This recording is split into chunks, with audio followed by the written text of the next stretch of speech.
আসসালামু আলাইকুম। কেমন আছেন সবাই? আশা করি সবাই অনেক ভালো আছেন।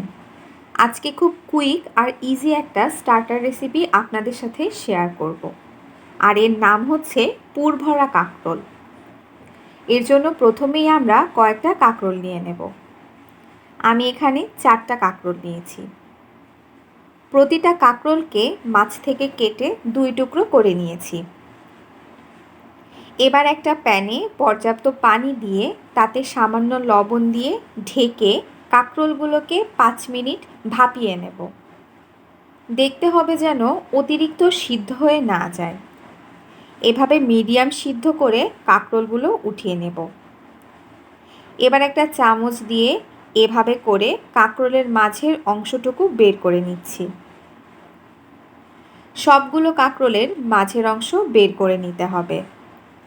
এবার কয়েকটা কাঁচামরিচ, 3 টেবিল চামচ কোরানো নারকেল আর 1 টেবিল চামচ সরিষা নিয়ে নিচ্ছি। ব্লেন্ডারে এই সব উপকরণগুলো আর কাঁকরোলের মাঝের সিদ্ধ অংশগুলো নিয়ে ভালো করে ব্লেন্ড করে নিচ্ছি। এবার ব্লেন্ড করা এই পেস্ট চামচে করে সিদ্ধ করে রাখা কাঁকরোলে এভাবে ভরে নিচ্ছি। একে একে সবগুলো কাঁকরোল স্টাফ করে নিতে হবে। এবার একটা বাটিতে 1.5 কাপের মতো বেসন নিয়ে তাতে সামান্য লবণ আর মরিচের গুঁড়ো দিয়ে দিচ্ছি। তারপর অল্প অল্প পানি যোগ করে এরকম ঘনত্বের একটা ব্যাটার তৈরি করে নিচ্ছি। এবার প্যানে তেল দিয়ে তেল গরম হয়ে আসলে স্টাফ করা কাঁকরোলগুলো বেসনে একবার ভালোভাবে ডুবিয়ে তেলে দিয়ে দিচ্ছি।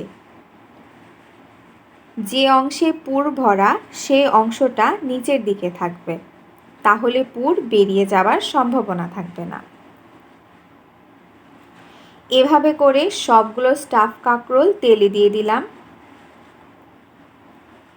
চুলার আঁচ মিডিয়াম রেখে এক পাশ গোল্ডেন ব্রাউন করে ভেজে নিয়ে উল্টে আরেক পাশও সেমভাবে ভেজে নেব।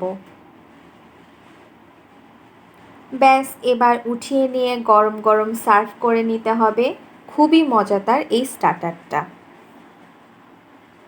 ভাত, পোলাও দুইটার সাথেই খুব ভালো লাগে এটা খেতে। অবশ্যই ট্রাই করে দেখবেন। সবাই ভালো থাকবেন। আল্লাহ হাফেজ।